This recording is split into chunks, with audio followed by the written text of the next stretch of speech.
Hello friends and Pshiyachele, and welcome to another lesson in Hebrew 101, how to talk real Hebrew, like real people. Today, last time we talked about Hebrew curse words.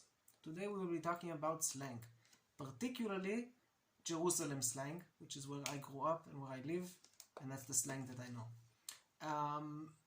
So usually people say that there are no dialects in Hebrew, and in general that is true. There aren't big. Israel is a small country with a lot of media, and there aren't big, huge differences between how people talk in different parts of the country, or even different socioeconomic classes. There are many differences, but a lot of times it doesn't get to like big dialectal differences, especially not like German dialects where they can't understand each other, etc. But there are some differences in words here and there. And in Jerusalem especially, we have certain words and certain pronunciations that are considered weird to other people in Israel. And when I was a kid, so I went in high school, I was in a school with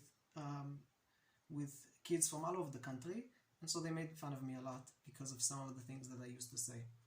So I've a little bit changed how I talk, but not really. It's to begin with, it's only a few words. So it's not a big change. And it's not like it's like a huge difference in accent or something like that. There aren't really, as I said, there aren't really regional dialects in Israel. It's more like social things. So like religious people will talk different from secular people, and maybe Ashkenazim and Mizrahim will speak a little different, especially if they are like very culturally part of their like heritage, etc., etc. People from different countries, immigrants from different countries will use different words depending on where they come from. You know, maybe Moroccans, they use more words from Moroccan Arabic, and Russians, they use more Russian words, etc., etc. Persians use more words from Persian. But there's no like regional dialects. But in Jerusalem, we have a few words that we use in Jerusalem in special ways or special meanings, or just words that only we use and they aren't used in the rest of the country in general. I've heard that maybe there are some places in the country that they do use it, but in general these are considered Jerusalem words that we only use in Jerusalem. So I'll start. The first word is Abu Yoyo. I wrote it down here. Abu Yoyo, or in Hebrew, Abu Yoyo. Abu Yoyo is what you would call in English a piggyback. It's when you have someone put someone on your shoulders and you carry them, so that's called Abu Yoyo. Abu Yoyo. In regular Israeli Hebrew, usually it's called a sak kemach. Sakemach. Sakemach, it means a bag of flour. A bag of flour, you know, like from wheat. Sakemach. Sakemach, because it's like you're like taking a bag of flour. But in Jerusalem we call it Abu Yoyo, which is obviously from Arabic, father of Yo-Yo. I don't know who Yo-Yo is. I don't think it has to do with the yo-yo, you know, with the string. But that's what we call it. We call it an Abu Yoyo. Okay. The second word is not so much a difference in the word, it's just a difference in pronunciation. So in general in Hebrew, the word for cat is chatul. I wrote it up here. Chatul. Chatul. Chatul. A masculine cat, a male cat, is chatul. A female cat is chatula. Chatul, chatula. In Jerusalem, we don't say that. In Jerusalem, it's chatula, and chatula is all cats. There's no masculine, even a male cat is a chatula. So you say chatula, chatula. So there are two differences. One is we use the feminine form more, and the second difference is that we use penultimate stress. So it's chatula, not chatula, which is the more general way of speaking.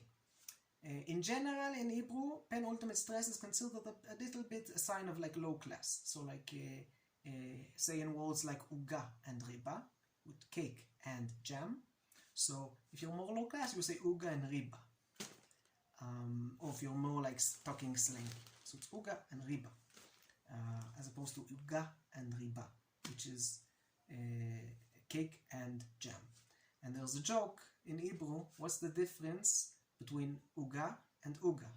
That uga you make with riba, from riba, and uga you make from riba. It's a silly joke, but it's a joke that people say. Another difference in pronunciation is the word matayim. Matayim, matayim, matayim. It is mean in Hebrew, it's mean 200. 200 is matayim. But in Jerusalem, we like to lengthen the vowels a little bit. So we don't say matayim, we say ma'atayim. Ma'atayim, that's how you say it in Jerusalem. I don't think I say it anymore. I usually say matayim these days. But when I was a kid, I definitely said ma'atayim. Ma'atayim shekel. You see, you lengthen it a little bit. Not really ma'atayim, but it's more like ma'atayim instead of matayim. So the first, in regular Hebrew, the first vowel is short, but in Jerusalem we lengthen it a little bit, ma'atayim, because of that aleph over there.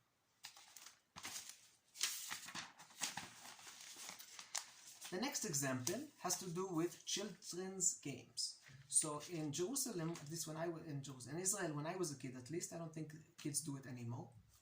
But what we would do is you take the apricot, the seed of the apricot or the kernel of the apricot, and you'd play with them. You'd make like a hole, and then you'd like flick them with your finger, and you'd get them into the holes, and depending on the hole, the distance, and you hit it, and you get these different points, and you get more apricot seeds. And it was like a whole game. We'd play with apricot seeds. You'd build boxes. Anyways, maybe some kids still play it. I don't know. When I was a kid, we used to play it a lot with these apricot kernels and seeds.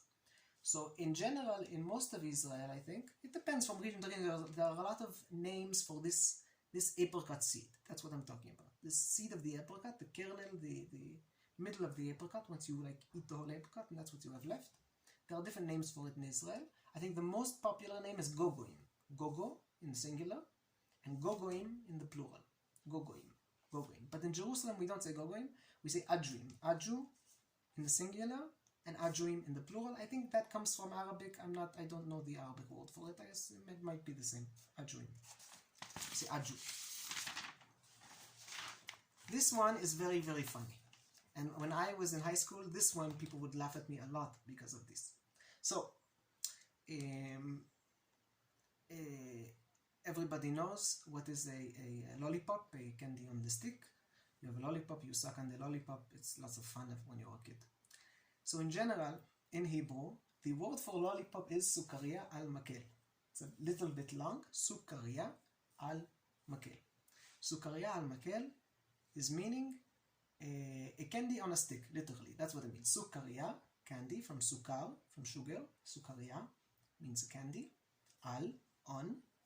Makel, makel is a stick. Sukaria al makel means candy on a stick. That is meaning lollipop in Hebrew. In Jerusalem, we usually, and this I used when I was a kid. Today, I think I still use it. I haven't talked about too much, but is the word metzitza. Metzitza. Metzitza. Metzitza. Because you suck on it. Metzitza comes from limtzotz, is the verb limtzotz, which means to suck. And you have your lollipop, and you suck on the lollipop. What is the problem? In the rest of Israel that isn't Jerusalem, metzitza usually means blowjob. So when I was in high school and I would say metzitza for a lollipop, people would laugh at me a lot because it means blowjob. So once I had a lollipop and I didn't know what to do with it. So I went into the hallway. We had like a dormitory in high school. I went out into the hallway and I held it up and I yelled, "Who wants a metzitza?" For me was, "Who wants a lollipop?" But my friends heard it and they thought I was yelling, "Who wants a blowjob?" But I was not offering a blowjob to anybody. Anyways, but I still use it. I'm very proud to say metzitza, and that's life. There are, as I said, a lot of these things have to do with children's games. So this, for example, is another children's game. So I guess adults can play it too sometimes, and that's rock, paper, and scissors. Rock, paper, and scissors is in general called the same thing in Hebrew, even, niyar, u'misparayim. Even, rock, niyar is paper, misparayim is scissors, u is the connecting end. So even, niyar, u'misparayim is rock, paper, scissors. And when you play the game, you say, even, niyar, u'misparayim, המנצח בין השניים, 1, 2, 3, etc. I won't translate that, but that's the game. You started with rock, paper, scissors. Rock, paper, and scissors. And that's how you play in most of the country. In Jerusalem, and this is what we did as kids also, we have a special vocabulary for this. We say Even Juk. The name of the game is Even Juk, not Even Real Niar Misparim, Even Juk. And when you play it, you go Even Juk, and that's it. You don't have this whole ceremony. Even Juk, Even Juk, Even Juk, Juk, Juk, Juk, Juk, Juk, Juk, and that's how you go. Juk in Hebrew means cockroach. I don't know why it's called Even Juk. Some versions are Even Shok. I never heard that in my life. I only read it and heard people talking about it. I never heard anyone actually use that word. When I was a kid and we played the game, we called it Even Juk, which means rock, Even Juk, rock, cockroach.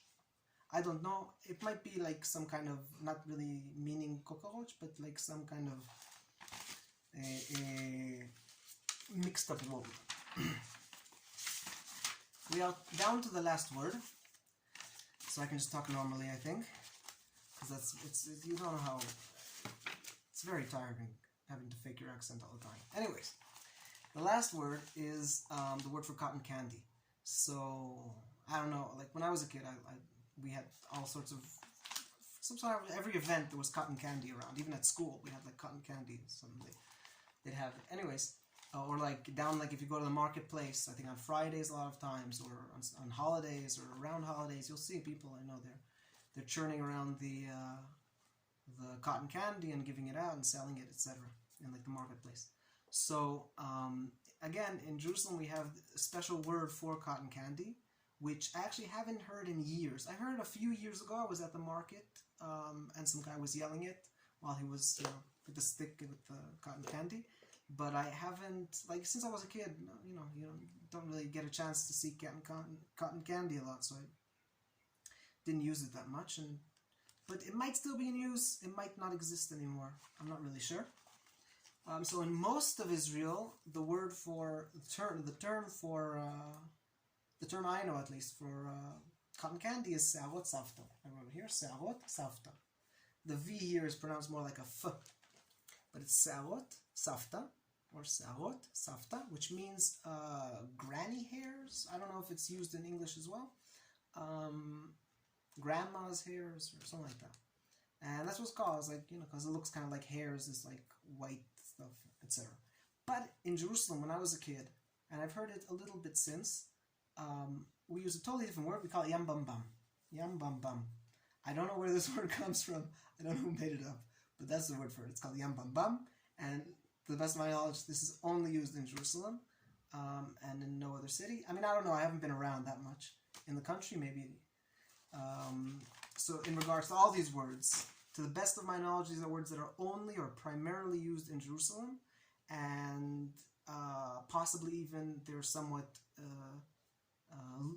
being like lost, used less today than they used to be used, because a lot of people are moving to Jerusalem and a lot of people are moving out, and in general, there's kind of this like flattening, even of the little dialectical changes that there are, you have this kind of flattening thing. And also, the last few years I've been mostly hanging out with friends who aren't originally from Jerusalem, so they talk differently, and they kind of changed. I kind of just stopped using these words. But in general, these are words that are used in Jerusalem, and they're kind of the uniqueness of the Jerusalem dialect. There's a few other words that I haven't included just because I didn't want this video to go on forever, or maybe I wasn't so sure about them. But this is just a sample of some words that we use in Jerusalem that you won't find necessarily in other places where people speak Hebrew. That's it. I hope you enjoyed, and until next time.